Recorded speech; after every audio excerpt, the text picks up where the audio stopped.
We are going to start by talking about the journey and the guide, and I'd just like to invite you just to say a little bit about the origins of the book, really. You know, what was behind it, where it came from. Did anyone inspire you to write it? Did you inspire yourself? Yeah, it's one of my bright ideas. I have these bright ideas, and then I start to make it happen, and then realise how much work it is. But really, it came about. I was being taught by Subhuti. I was on a weekend with Subhuti. Some of you might know him. He's one of Bhante's sort of earliest disciples. And he was teaching about the 5 great stages of spiritual life, which are the 5 stages of anyone deepening their life. The 5 stages of making the most of your life is how I think of it at the moment. And the Buddha represents the most you can make of your life. And the stages of the path are moving towards the most, so that it's always a movement from less to more, from more to most. And that path from less to more, and from more to most, has 5 great stages.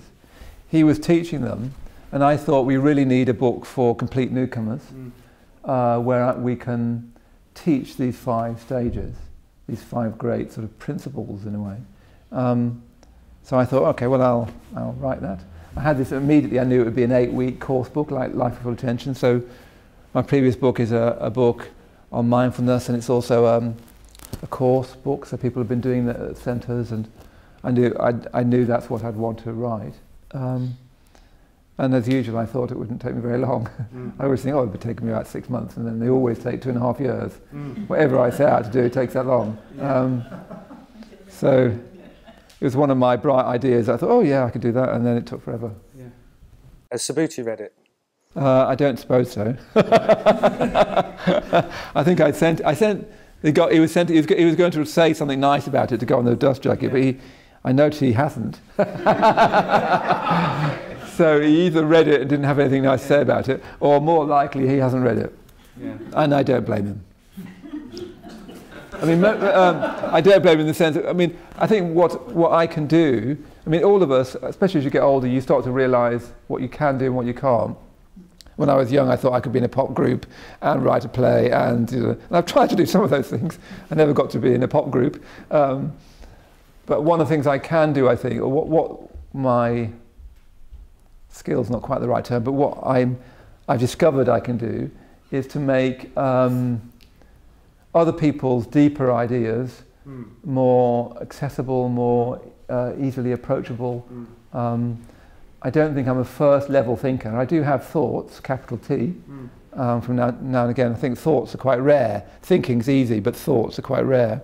I do have those from time to time, which I share with my friends, but they don't stick together into a system, whereas Bhante and Subhuti, Bhante, of course, is the founder of this movement, and Subhuti was my public preceptor. They've got more thoughts than I can shake a stick at, to use that old phrase. And what I've tried to do mainly is bring their thoughts to life. That's the service I can offer, if you see what I mean. And that's what I wanted to do. So I don't suppose Subhuti would read it, because it's just like him coloured in, except for I've coloured it in, and it looks like me now. And I'm not sure he'd like that. Yes. Yeah, I felt that was one of the strengths of the book. I felt that it was what was written about in the abstract was made kind of quite practical, and quite, and there was a sense of it beginning to be doable in some ways.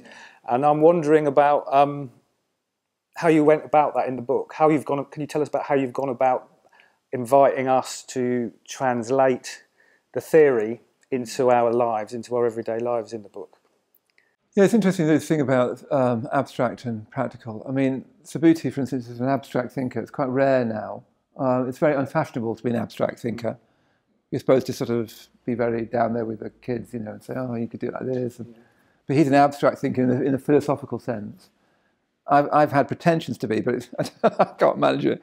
I don't think like that. I mean, when I sit down to write a book, I do it in the worst possible way, which is I just sit there and think, okay, what should I call it? Thre Journey and the guide, that'll do. And then chapter 1, I write chapter 1. you know, and I have idea. I know, in my mind, I knew what the sort of structure would be. I knew I wanted to talk about the Buddha much more. I knew I wanted the semi-chapters at the end of each chapter. I knew the basic structure, but I had no idea what I wanted to say. And really what you should do is really plan what you want to say, plan your argument, and then start writing it. But I find that so boring. I just sit there and go, you know, type all morning, and then I go and have lunch, and then I type the next morning. It's a terribly bad way of doing it. I don't recommend it. It just means that you end up cutting masses and masses. So, you know, I've written much more than I ended up publishing. But it seems to be the way I write. I can't seem to write any other way. If I plan it, I'm already bored by the time I write it. And I want the writing to be fresh. I want it to be engaging. I want it to be about people's actual lives, not about a fantastical life that nobody leads. So, I mean, for me, I'm not an abstract thinker. I tend to think from experience up into the Dharma, not the Dharma down into experience. So it comes quite naturally to me to think like that. But I need other people like Maitreyabandhu to do the hard work of real thinking, which is a wonderful thing. You know. That's a nice way of putting it, I think. And there is that. It's interesting what you're saying about Down with the Kids, because it does have quite a contemporary. It has a very contemporary quality to it as a Dharma book, I think. And I sort of admired the pluck of doing that in a way, but was also slightly terrified. Which pluck were you thinking of? The pluck. Yeah. What was pluck? Well, sort of. You know, directly addressing like the sort of social situations that we live in, really. But at the risk that those social situations could be very different in 2 or 3 years for us, because things are moving so quickly. So really, what's behind this, I think, is, you know, the book's very, as well as being about the Dharma, it is to a certain extent about modern life, isn't it? And it's about our kind of the situations that we find ourselves in when we practice the Dharma, and I think, and I just sense the real strength of that is that you're willing to step into that, and you're willing to kind of have a go and meet people where they're at. But at the same time, I had this terrible sense of impermanence, and I don't know if you had any sort of reflections on that when you wrote it, or whether you were just trying to get it out there, or. I mean, it is difficult when you write a book, because the best way to talk about contemporary things is journalism, because you know, good journalism, because it, you know, it lasts as long as the thing that you're writing about. You know, by the time you finish your article on, I don't know, a new kind of phone, the next new kind of phone has come out. So you can't quite do that in a book, because you hope it's going to be longer lasting than that. So it's tempting to sort of stick with things that don't change very much, so that, you know, it stays on the shelf for longer. The problem with that is that it doesn't relate to anybody's actual life. Sometimes I've looked at Dharma books, and they talk about people as if everyone's living on a private income in the country somewhere, you know, and that's just not people's lives. I mean, the Buddha always talked to the people he was actually talking to. You know, like his teaching about crossing the stream was given to someone standing in the middle of a stream. You know, he talked to people using the metaphors and images that would work for them. So if he talked to a prostitute, he'd use that language. If he talked to a king, he'd use a different language. So I think that is a Buddhist principle in itself. You have to talk to the people, to the experience that they're actually having, not to people that don't exist. You know what I mean? Or people that existed 100 years ago or even 50 years ago. The trouble is things are changing so fast that, yes, it could be out of date by the end of the year, you know, but you have to talk to people's actual lives. I've wanted to anyway. I don't do it particularly self-consciously either. That's just because I think, because I'm teaching, I think I've taught about every week since I was ordained. So I'm always, and I'm often teaching newcomers, so-called newcomers. Actually, I mean people, don't I? You know, there aren't such thing as newcomers. Newcomers to what? You know what I mean? They've not just been born or something. You know, sometimes we talk about newcomers as if, you know, they haven't ever thought of life, but actually, anyway, that's another matter. I better not go on about that. So I've been teaching people who at least don't know Buddhist categories, which I find more interesting very often because they're a bit fresher. And I've wanted to always find a way of talking about things that I think are of, well, universal importance in a language they can understand. That's what naturally interests me. Mm. Mm. Thank you. I thought, you know, sort of following on that same theme, it did seem to me that it's the only Dharma book that seems to have taken on the internet. Oh, really? That I've come across so far, good. I think. About time. Yes, I think it's been a long time coming, and yeah. So, and you know, I think that what you have to say about it is quite interesting. You know, you're getting down to several times in the book you actually describe the processes of being lost in the internet. Right, yeah. You know, you're kind of following and how that works and how that affects our mind, and you explore that in quite real terms in a way. And I wonder if you could just say about that, really. I mean, how much of a challenge you think that is for people making a transition into the Dharma, and even people that have been in it in a long time. You know, the influence of the digital age, you could say, or whatever it is, the digital revolution, isn't it? It's called. Yeah, that's what they call it, isn't it? I mean, the trouble is nobody knows the influence. Yeah. But we should be thinking about it, that nobody actually knows the influence of technology. It's incredible. I mean, one of the theories at the moment is that technology is making people depressed. Depression is 10 times more common than it was in 1960. It used to be a middle-aged man syndrome, something that would happen to me. It now happens to all men and women. You get more and more teenagers with depression and so on. Some people think it's being overdiagnosed. You know, there's a whole discussion about it. But one theory, at least, is that technology is making us depressed because it makes you passive.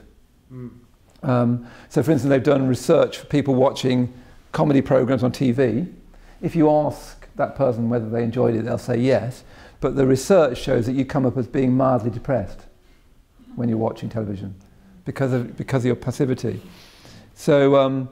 One theory, at least, is that technology is making us more and more passive, which means we're not developing our strengths and virtues, which means we're more vulnerable to depression.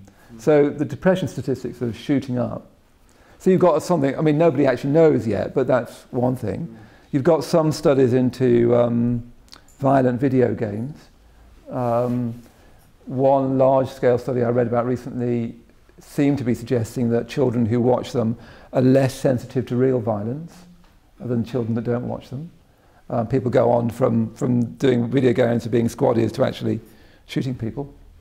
If that's true, that's extremely alarming, given the sales of violent video games. But the truth is, nobody knows about technology. And of course, you can sound like a silly old fart. Sorry, anyway, you can sound like an old, yes, well, I've said it. I better not say it again. Because actually we don't know. There's lots of values from technology. Like I just think about Skype, for instance, how remarkable Skype is. That, I can remember if someone went to Australia and New Zealand, a little blue airmail envelope every very, very so often was all you could hope for. Now you can talk to them tonight, incredible. So that, and then you think of the medical science. So it's very, very difficult to do technology justice. We couldn't live without it now. We're incredibly privileged. We're incredibly fortunate with technology. But nobody yet knows what it's doing to our mind. More and more people are hooked on the internet. The content, the intellectual content of the internet is often very poor. I find it difficult to turn off the computer. And I've been practicing the Dharma for a long time. Then you get things like the issues of pornography, which has become highly addictive. Never before have you had, when I looked at pornography when I was young, sorry to shock everyone, a long time ago, I'm 54, the idea to get pornography, I would have to go to the local post office, get it down from the top shelf, have somebody I know put it in a brown paper bag. It was just too embarrassing for words, so I just didn't do it because I would have had to go to Birmingham to not be recognised. So there are lots of things in the way of me accessing pornography, to use that example. Now there's nothing in the way. So how are teenagers supposed to find their restraint when all you need to do is click on free whatever, and there's lots of free stuff as well. So we need to be thinking about the effects of these things on our mind. The Dharma Buddhism is primarily about transforming our mind. We don't know the effects of technology on our mind, but it's certainly having effects. I mean, it may end up to be like things like smoking. Like Adam, my friend, he was telling me that it wasn't that long ago when doctors used to prescribe smoking for stress. You go to the doctor and your doctor will be smoking. If you see Mad Men, you know, they go into the doctor and the doctor's smoking in the surgery. And they'd prescribe smoking for stress. It's not that long ago that you used to toast yourself on a beach, you know, going bright red. Yeah. I think it could be similar, that we'll look back and realise that we were doing great harm with people's minds with technology. It's very difficult to know at the moment, but it's a huge change in human consciousness, the use of technology. And it must be a change in the nature of the Dharma. And the Dharma needs to be, Buddhism needs to be directly addressing it, otherwise Buddhism just becomes a heritage site, you see what I mean? Talking about issues that most people don't have. One of the great issues people have now is technology. Yeah, I think it's interesting. There's one line in your book somewhere, and I think it's like a question. You say something like, "Where is the restraint going to come from?" or something like that. Yeah. And that struck me very strongly when I read it. And I thought, yeah, but we don't know, do we? I suppose. But well, you see, society and religion used to be the restraints. Yeah. But we've taken with everything coming to your phone. There's no society or religion getting in the way of you and exactly what you want. It's quite difficult to restrain yourself. They think that. Your willpower is like a muscle, so you know if you use it a lot, it gets tired, and then it's more and more difficult to regulate yourself. So, for instance, it's very difficult to regulate yourself when you're tired, isn't it? As soon as you're tired, it gets more and more difficult to turn off the computer because you need to access your will to turn off the computer or turn off the phone. So, yeah, where are people going to learn their restraint? Very, very difficult. You know, it's quite difficult to learn restraint, and there's not much out there helping you because everyone wants to stop you learning restraint. Yeah. The market wants to get right into your hand now. Yeah. Anyway, there you go. Nobody actually knows yet, but it's something we should be thinking about it. Yeah. Yeah. Thank you. One of the other things that I sort of moving on to a new area. One of the other things that I enjoyed in the book was the poems. Oh, yeah. You know, they're like, well, they're not strictly contemporary, are they? They're sort of 20th century poems, aren't they? Yeah, they're all modern poems. Can you say a little bit about why you've included those and what was behind those? I'll just explain. What you have is at the end of each. I think it's the end of each section, isn't it? Maitreyabandhu has included a poem by a modern poet, and then like a few pages. They're a bit like reflections on the poems, aren't they? Afterwards, yeah, like a little essay afterwards. So, can you say a bit about how they found themselves in there? Actually, originally they were great. Like the first one I was going to do from Wordsworth up to the contemporary poem, but I used the Wordsworth one, and one of my editors said, people just can't possibly read this. It's far too long. Anyway, I don't think it's that difficult. Anyway.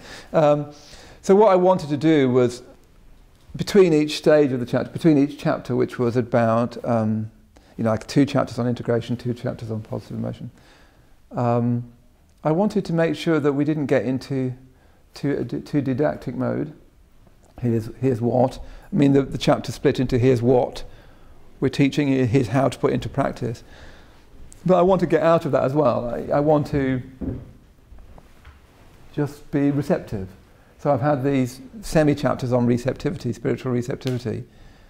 But I wanted people to experience receptivity, not just read about it. And in my mind somewhere was, my first book, The Thicker Than Blood, my book on friendship. And I wanted that to feel like talking to a friend. It would feel weird to have a kind of very abstract book about friendship. So in the same way I wanted to talk about receptivity, I wanted to show it as well as tell it. Now to read a poem you need to be receptive. Poetry, at the start of a poem it's got a sign that says slow down. You can't speed read a poem. You can't just plumb it for what it means. You have to experience it. You have to change mode a bit. So I wanted people to change mode a bit. So I've even had it in a different font, slightly smaller font, so that it's quieter on the page even.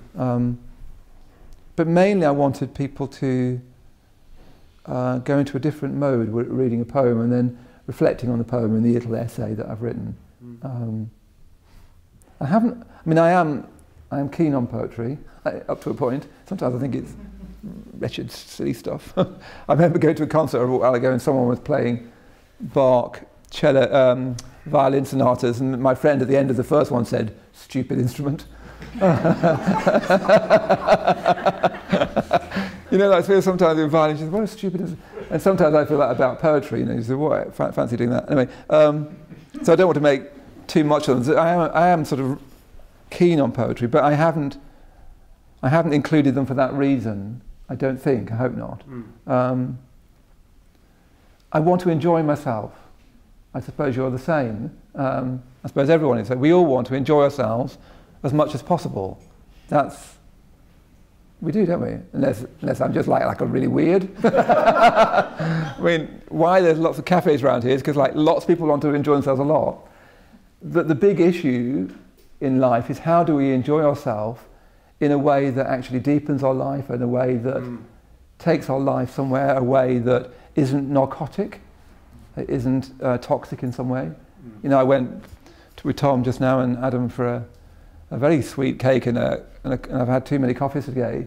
There's only too many coffees and cakes I can have, and even when you have them you think, well, it's not going to deepen my life, it's going to fatten my life if I'm not careful, but it's not going to deepen my life. So surely one of the great issues in life is how do we meet our need for enjoyment in a way that actually also helps us grow and change.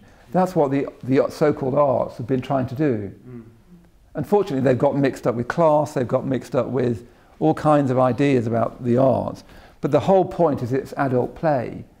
It's trying to extend playtime, you know, when they rang the bell, ding, ding, ding, you have playtime. It's trying to give you an adult playtime. But that playtime actually also being sort of good for you, but not in a sort of didactic, self-conscious way. So I want the poems are there for you to, as dream time, for you to leave this world of plans and worries and expectations and social duties and so on, and disappear for a while, and then come back enriched. I mean, that's what reading is supposed to do. It's supposed to be your dream time. It's supposed to be your play time, where you leave this world of, you know, the history of this world. Like I was reading on the train coming here about something, you know, memoir about the Second World War and the duration and the V2s and all that sort of thing. And as I'm reading that on my train, going from one, you know, coming here, and then I've got another launch tomorrow, and I've got something, I came from a retreat yesterday. For a while I leave all of that history and I enter imaginatively into what it's like growing up in the Second World War. And I come back from that, if it's well written, enriched by that experience. I've had playtime, so that I'm not always doing goodly things, but I come back from that enriched and enlivened and a bit more human for that. If you think of the difference, I could have just been flicking through my phone. I haven't got it actually on whatever you're supposed to have it on, but anyway, if I did, Adam gave me a phone, but it's not plugged into the thingamabob, because I don't want it to be. But you know, I could have, what most people seem to be doing on the train now is just staring in their phone and doing that kind of expanding, looking at photographs of babies. I could have been doing all that, and you do get a sort of dream time, but you don't come back enriched. You know, you come back feeling, oh, that was a bit of a waste of time. What did I do that for? How silly. But it takes a bit of effort to read a poem, so people don't do it. But that's what they're there for, because we need a dream time. We human beings can't exist without it. If we don't have a dream time reading something decent or looking at a painting or seeing a really good film or, I don't know, watching a ballet or listening to good music, then we'll just flick through Facebook or our Twitter account or whatever the new technology will be. You know. And it's not a terrible thing, it just doesn't do very much. And it can become fully narcotic, I think. And like it's like drinking lots of Coca-Cola. Not very good for your teeth. Good, thank you. These are longer answers than you were expecting, aren't they? Well, I don't know actually. That's okay. Yeah, so I'm just thinking about sort of blending the two books a bit actually, because I want to move on to the next one really. And it's interesting, I think, when I was reading The Journey and the Guide, which is the Dharma book, if you like, interestingly, as it goes along, it sort of becomes increasingly subtle and suggestive. I think the things it's talking about are things that can only be suggested or alluded to. Or hinted at, very much in the way that poetry works, actually. Yes, that's right, and it's interesting at one point where you talk about in the Dharma book, where you talk about what is Buddhism, and you say, well, it's not really a religion, because it's not eternalistic. It's not giving us the hope of a kind of comfortable salvation in a future life. It's not, but at the same time, it's not secular. It's not materialistic. And then you say, well, and then there's kind of quite a kind of cunning sentence which just says you have to do it to find out or something. And I guess I'm wondering, in a way, if that's what if that's what your poetry is, in a way. It's like that sort of. It's like finding a way into a new way of being, or a new way of living and new ways of living, but which don't belong to those sort of previous categories, or don't come from those ideologies. Let's put it that way. Yeah. Well, let's just backtrack over that for a minute. That what struck me writing the Journey and the Guide is. Actually, if anything, I've become a bit more religious about Buddhism now. I want to say I'm religious, but not spiritual. I don't like this word spiritual at all anymore.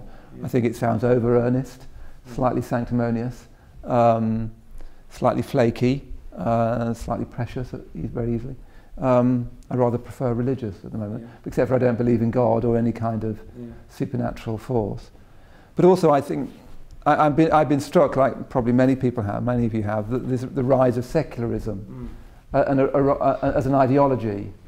I recently went to this secular Sunday service called the Sunday Assembly, where you sing pop songs. It was terribly embarrassing. I just thought, I'm 54, here I am singing pop songs with all... Queen or something like that, was it? Yeah, it wasn't as good as Queen, actually, although that would have been embarrassing as well. But they were very clear that it was secular, and I decided to read some particularly sad poems just to balance it up, because it was terminally jolly. But I think that we're just not big. We're too big for secularism. This tendency in life is to say that we're secular. Secular used to just mean not to do with religion, like a secular building wasn't a religious building. That's all. But it's become more recently, especially with someone like Dawkins and followers, more of an ideology. Almost religious in that sense. And I think I don't want to live a secular life, and I don't think it's big enough for us. Our dreaming suggests that we're not secular.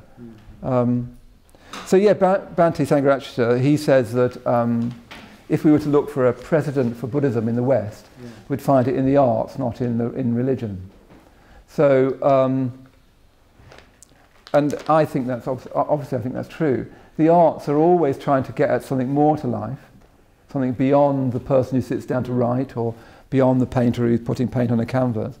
It's always trying to discover a more to life, which is not religious in the kind of supernatural sense, but not secular in the sense of the consciousness I have here is going to produce a painting. Any painter, any artist knows that if you produce anything of any value, you didn't do it. It can be even quite startling. This is why artists, painters, I used to be a painter, and you fear you'll never be able to do it again because you don't know how you did it.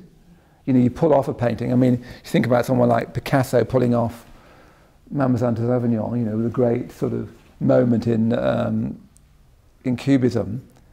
It's a huge discovery. I bet he sort of thought, I just don't know how I did it, and I bet I can never do it again. Because whatever completes the painting is not you. Any artist worth their souls knows that. And that is very close to what the Dharma is. Trying to discover in you something that's more than you, but not separate from you. God is always separate from you. But you're trying to discover more than your everyday consciousness, but not separate from it. And that's, until recently, that's been the art's great mission. That's all been deconstructed, or even that's now falling down a bit. People yearn for something more than ordinary life and ordinary consciousness. And the arts have always been our dream time of trying to discover that. And that's through my own teacher Bhante, I see that is part and parcel of the same flavour that eventually leads you to the Buddha. I think it's better to go think of it that way than to think of it, sort of bolting onto Christianity or Judaism or Islam or something like that. So, Jan, what title? I fear that a reviewer will to entitle the review Yawn, but anyway. I thought, I bet you that I'll wait for that bad review. Yarn. That's fine. Do you want to say a little bit about the title? That's what I was wondering about. Yeah, I like the title. I like one-word titles. Well, Yarn, I mean, it's slightly hubristically, this is my second collection. I'm very influenced by Robert Frost, a great American poet. His great collection was his second collection. He never produced as good a collection again. That second collection is mainly long narratives with short lyrics, short lyrical poems, rhyming poems. Absolutely fantastic. And I thought, oh, I'd like to do a great second collection. And I wanted it to be mainly long narratives with short lyrics. I originally had 5 long narratives, but 2 of them weren't good enough. So I've only got 3, and they're not all short lyrics, but that's where I started in my mind. And because it was based on these stories, I wanted yarn as a story, a long story, an unreliable story, yarn in that sense. But also in my mind, yarn connects with sutra. So as in sutra, as in thread. I like the reference between yarn and sutta. So the Buddhist sutras are, if you imagine a thread with teachings put on it. And I like the reference between yarn and sutra, if you see what I mean. So I wanted a thread, a yarn with put these poems on it. That's where, and then I knew the title long before I knew the poems in the collection. And then it was trying to write the different things. Yeah. So I think on the back it says that it hangs around these 3 longer poems. 2 of which I think particularly interesting. Or probably a bit easier to read than the third, actually. Nobody knows what to do with the third. Yeah. Was that a kind of conscious honouring of Robert Frost then in that? Well, what led you to want to explore that form? It's funny because if anyone's interested in contemporary poetry, but hardly anyone writes long narratives anymore. They've sort of fallen out of fashion. Partly not many people write long poems because nobody reads them. I mean, I was showing somebody, who was I showing? I think I was showing Tom and saying, I bet you wouldn't read that. He said, oh no. I said, if you'd read that one. He said, oh yeah, I might read that one. You wouldn't read that one, would you? No, I wouldn't. What you tend to do, you look at a poetry book and think, oh gosh, they're long, I won't read that. Yeah. I do that, and I like poems.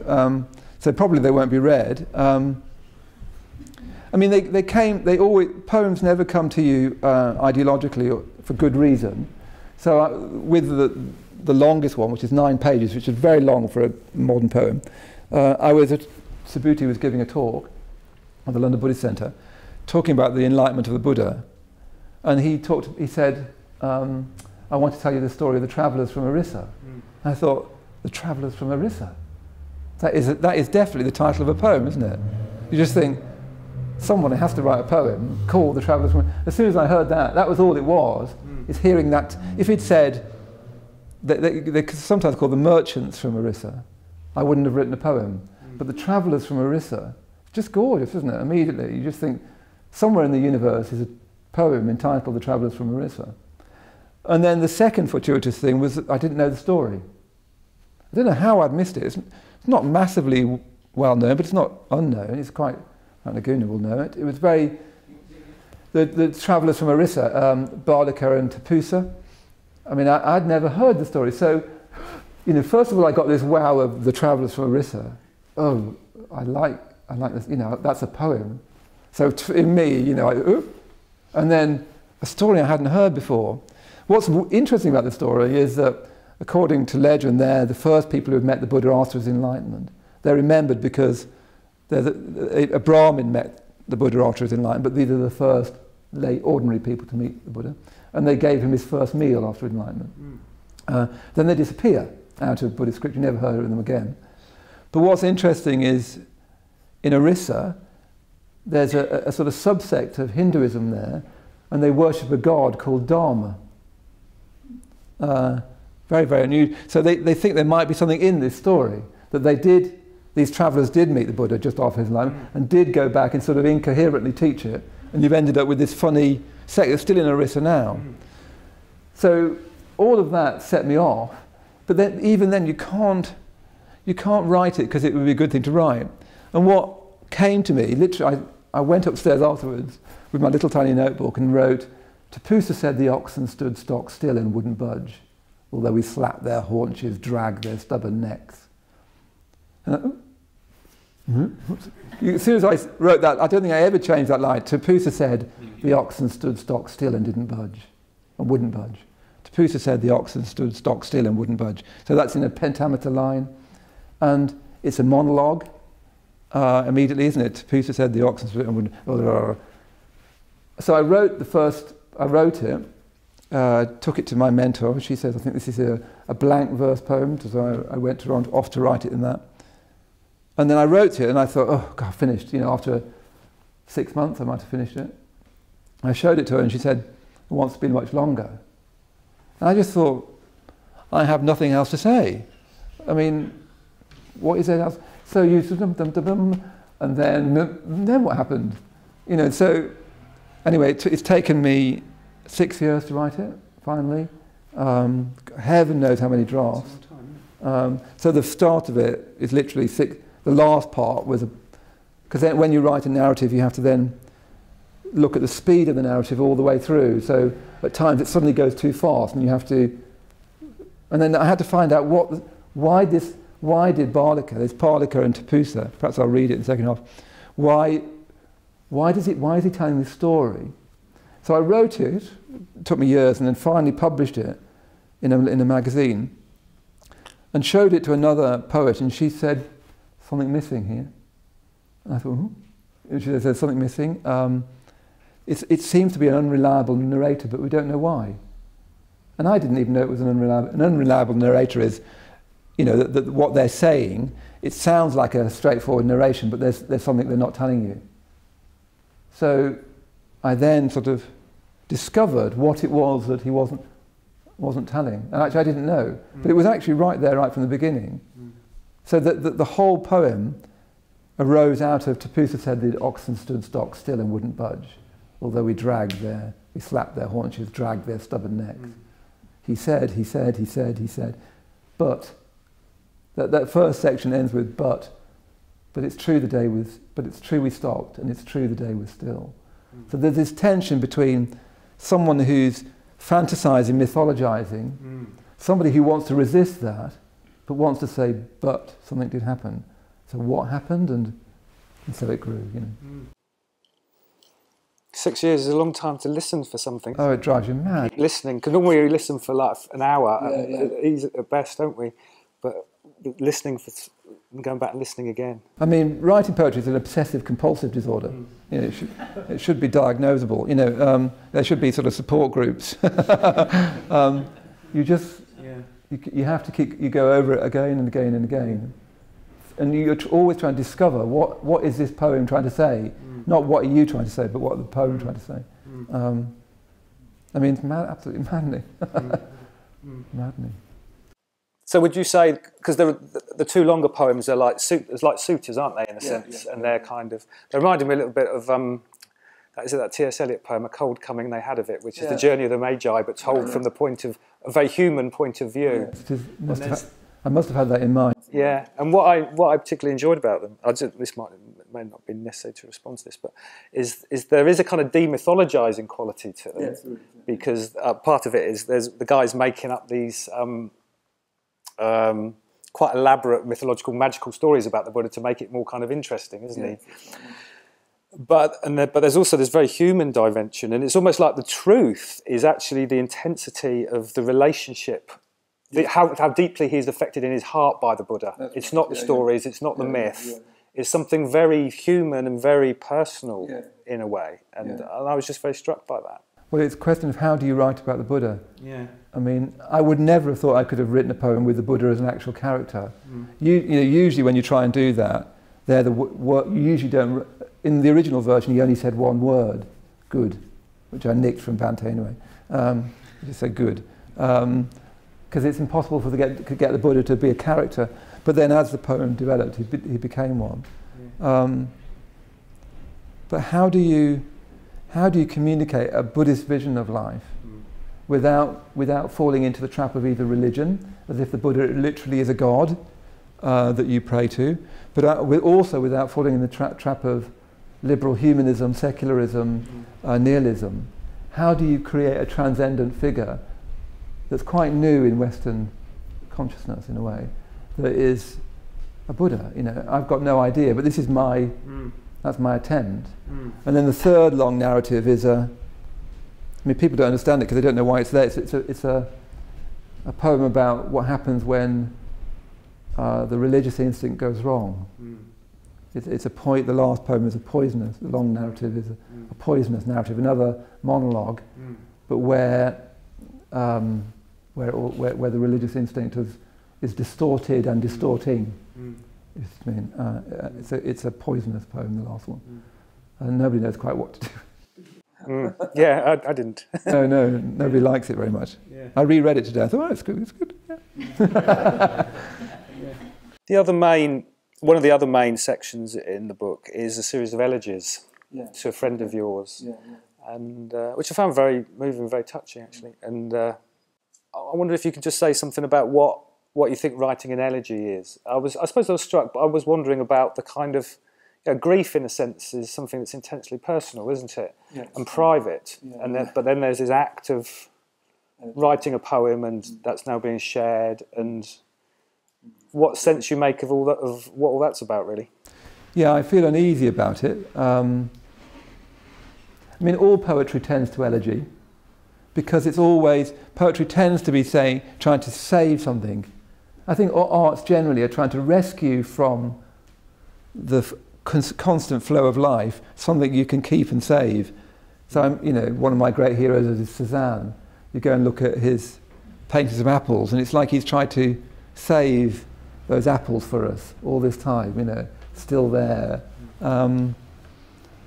So art, the poetry particularly tends to elegy. I mean, when Mohananda was an old friend of mine, I knew him from when he first came along to the Buddhist Centre. I ended up privately ordaining him. He died 6 years ago now of a massive brain hemorrhage. I wrote an elegy to him the morning after he died. I have mixed feelings about that. I don't know whether that's a good thing to do or not. Heaney, I remember reading an interview with Heaney, and he said it was fine, and I trust Heaney. But I still don't quite know. Anyway, from the last 6 years I've been writing these elegies. I did write a long sequence of something he was saying back to me, but I didn't publish it eventually. I suppose our lives are both... I mean, partly I don't have any instinct for privacy. I'm not at all private in myself, which is all very well, but I'm not private about anybody else either, as Adam knows. I don't have a feeling for privacy. I mean, as a Buddhist, I don't have a private life effectively, in a way. I don't really believe in one. What's so special about you? To be private about, my instinct is that we're all very much in the same rather messy boat. The trouble is, that's not everybody else's instinct to buy. Anyway, I make it so. And I don't know, we have this private, sort of inner side, don't we? But we have a public side. And Mohananda, well, when a friend dies, you can't help but want to speak to them. I suppose elegy is a chance to talk to the dead. I mean, Seamus Heaney said that poetry is the only art that's never been fully secularised. At a funeral you read poems, you don't read a bit from a novel or something like that. You always read poems. It's never been quite secularised. And one of the things about elegy is a chance to talk to the dead. So you can say you. I've been feeling that we need a new tense to talk about the dead. I don't know whether you find this. After someone's died, it's very difficult to say was. It's difficult to put them in the past tense. It's also difficult to put them in the present tense. They need another tense. I mean, even some of the poems, they change tenses. One of them goes from past tense to present tense and back to past. So I suppose I want to keep something in Mohananda. He so easily could have come up with me today had he been alive. I said, oh, well, why don't you come up, and we would have gone to a cafe. there's no reason why he shouldn't be alive now. It's a sort of series of sort of accidents. And I don't want him to be a was. I mean, I don't know what he'd think. I mean, there's an afterthought to him in which I apologise for the poems. But of course, because Mohananda's mother was in Auschwitz, so I knew his mother. I remember the tattoo on her arm. So as soon as I talk about him and his life is inextricably bound up with the Holocaust. So in a way, as soon as you start to talk about his life and his death, and you talk about the whole of European history, if you do that, I can't just say, oh, by the way, and his mother was in Auschwitz. It needs you have to. You can't do that in a short lyric. It needs a longer sequence, and so they grow by themselves. So one poem called Sophia, which is his mother's name, I'd had this dream about a month after he died. I was dreaming about something else, and he broke into the dream and tried to tell me what happened since he'd died. And it was really like someone coming back from a solitary retreat. He seemed chastened by the experience of death, even improved by it, sobered by it, deepened by it, and wanted to tell me what happened.